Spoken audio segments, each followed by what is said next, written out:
the Honorable Prime Minister Anthony Albanese, the Honorable President of the Senate, President Sue Lines, the Honorable Speaker Milton Dick, and the Honorable Leader of the Opposition, Mr. Peter Dutton. Honorable Senators, Members of Parliament, allow me to also greet the 48 honorable members of the Philippines-Australia Parliamentary Group that are present with us here today. Ladies and gentlemen, good morning. Allow me to begin, Mr. Speaker, by acknowledging the Ngunnawal people, the traditional custodians of the land on which we meet today, and to pay my respects to their elders, past and present. I also extend my respect to the Aboriginal and Torres Strait Islander peoples that are with us here today. The First Lady and I are delighted to be in Canberra. We are grateful to Governor-General David Hurley for his invitation to us as guests of government.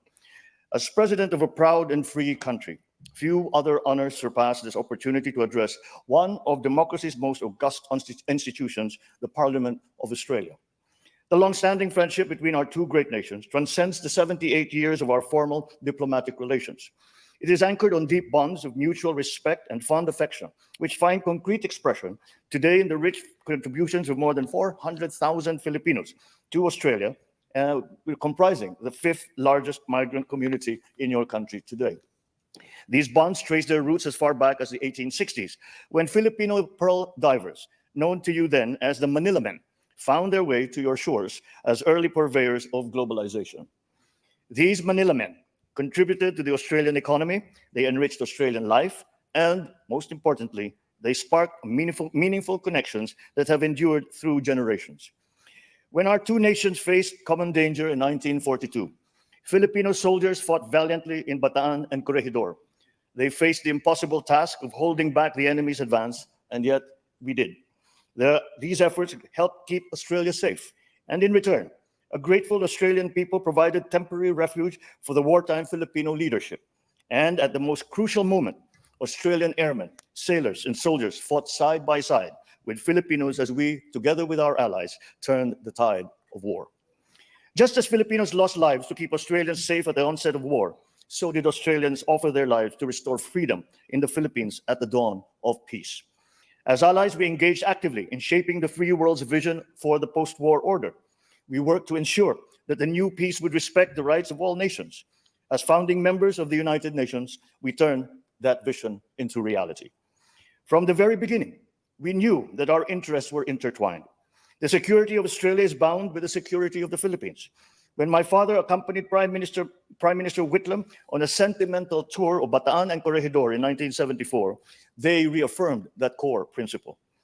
When I signed our strategic partnership with Prime Minister Albanese last September, we marked a milestone in our deliberate and steady effort to build opportunities for our peoples while contributing to regional peace. All of these further affirm what our two peoples have already forged through many centuries. I look back on our shared history to contextualize the role that our respective nations played and continue today to play at this watershed moment. Geopolitical polarities and strategic competitions threaten our hard-won peace, even as we remain beset by unresolved inequities and inequalities within and amongst nations. Powerful and transformative technologies can destabilize our political and social order. Climate change threatens our very existence. These tectonic shifts are acutely felt in the Indo-Pacific. It has become crucial for us now to envision the shape, the breadth, and the depth of our strategic partnership and how it must move forward as we weather the storms of global volatility. I see the way forward in building on the strong ties that have already been established between our citizens, between our economies, between our governments. Today, we add a further dimension to that relationship as we address concerns on our security and defense. We are called upon once again to join forces, together with our partners, in the face of threats to the rule of law, to stability, and to peace. For the Philippines, Australia plays a crucial role as one of only two partners with the Philippines, with which the Philippines has a visiting forces agreement. In August of last year, I witnessed Exercise Alon, our bilateral amphibious activity involving 560 Filipino soldiers, 1,200 Australian servicemen, and 120 US Marines. Last November, we welcomed the inaugural maritime cooperative activity between Armed Forces of the Philippines and the Australian Defence Force in the Philippines Exclusive Economic Zone. Let this just be the beginning. Your leaders have always taken the position that the destiny of Australia is irrevocably linked to the destiny of Asia. Over the years, you have held true to this tenet. You have become a valuable member of Asia and of the Indo-Pacific community. Our two countries have always understood that without the predictability and stability of our rules-based order, our region would not have emerged as a driver of the global economy as it is today. We have long known that our prosperity and development are anchored on the peace and stability of the Indo-Pacific. Today, that peace, that stability, and our continued success have come under threat. Once again, we must come together as partners to face the common challenges confronting the region. Not one single country can do this by itself. No single force can counter them by themselves. This is why our strategic partnership has grown more important than ever. We must reinforce each other's strengths. We must protect the peace that we fought for during the war and have jealously guarded in the decades since. We must oppose actions that clearly denigrate the rule of law. As in 1942, the Philippines now finds itself on the front line against actions that undermine regional peace, erode regional stability, and threaten regional success. Then as now, we remain firm in defending our sovereignty, our sovereign rights, our jurisdiction. I shall never tire of repeating the declaration that I made from the first day that I took office. I will not allow any attempt by any foreign power to take even 1 square inch of our sovereign territory. The challenges that we face may be formidable, but equally formidable is our resolve. We will not yield. Then as now, the security and continued prosperity of the region of countries like Australia relies upon that effort. Just as we fought to build our rules-based international order, so are we now fighting to protect it. The protection of the South China Sea as a vital, critical global artery is crucial to the preservation of regional peace and, I dare say, of global peace. We have an abiding interest in keeping our seas free and open and in ensuring unimpeded passage and freedom of navigation. We must uphold, preserve, and defend the unified and universal character of the United Nations Convention on the Law of the Sea as a constitution of the oceans. We draw strength from the consistent and unequivocal support of Australia and the international community for the lawful exercise of our rights, which have been settled under international law. And so, on behalf of the Filipino people, I thank you, Australia, for standing with the Republic of the Philippines. Ladies and gentlemen, we demonstrate the depth and breadth of our security cooperation through regular exchanges between our armed forces and our coast guards, including in the areas of maritime security, counterterrorism, humanitarian assistance, and disaster relief. We collaborate to strengthen and seek new business links, to bolster our economic security, and to develop responses to economic coercion. We work together to promote and enhance the flow of environmentally sustainable investment and to explore cooperation on mineral resources development and climate and energy transition, amongst others. Indeed, we have made good progress since we signed our strategic partnership last year.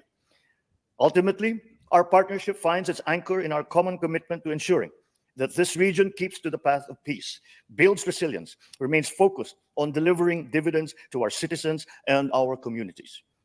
Beyond our bilateral horizon, we project the commitment in our continued adherence to ASEAN centrality, which we will have the opportunity to reaffirm at the special summit between ASEAN and Australia in Melbourne next week.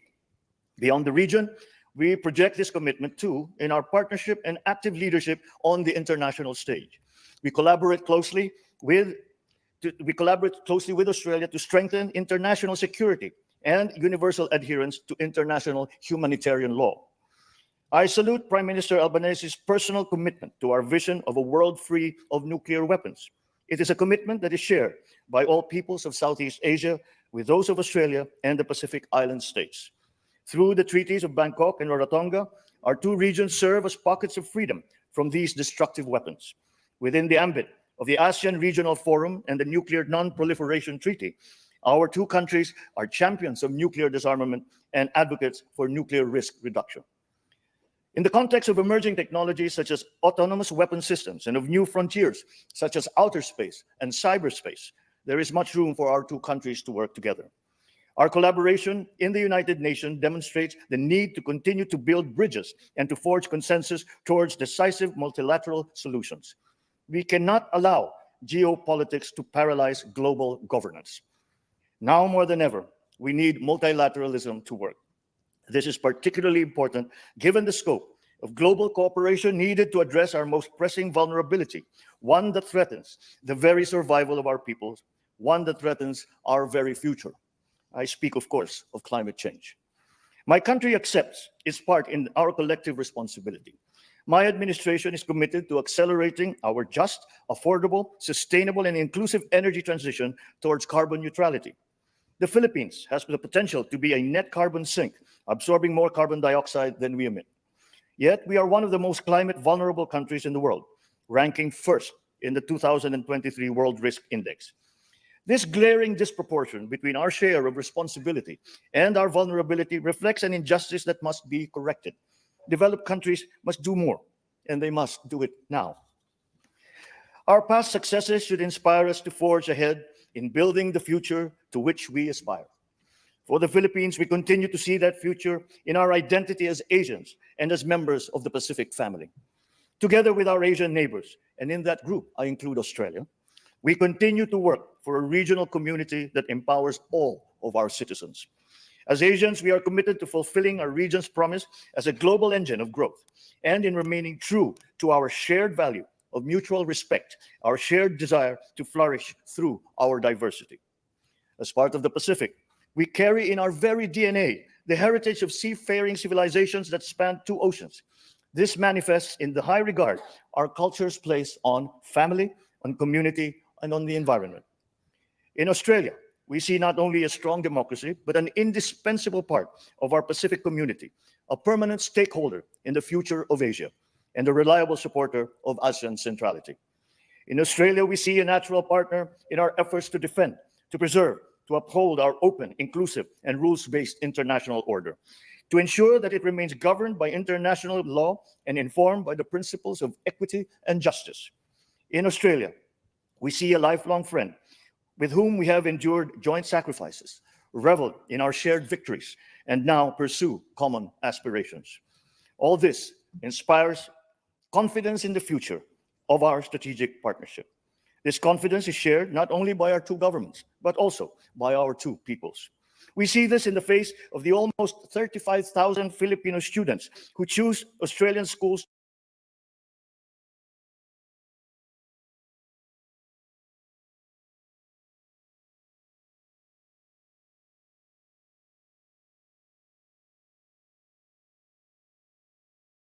to pursue their respective endeavors, the fifth largest foreign student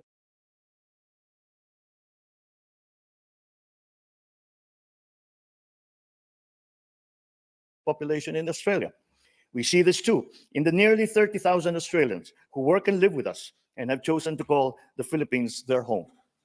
We see this more importantly in the spirit of bayanihan and mateship that defines our relationship.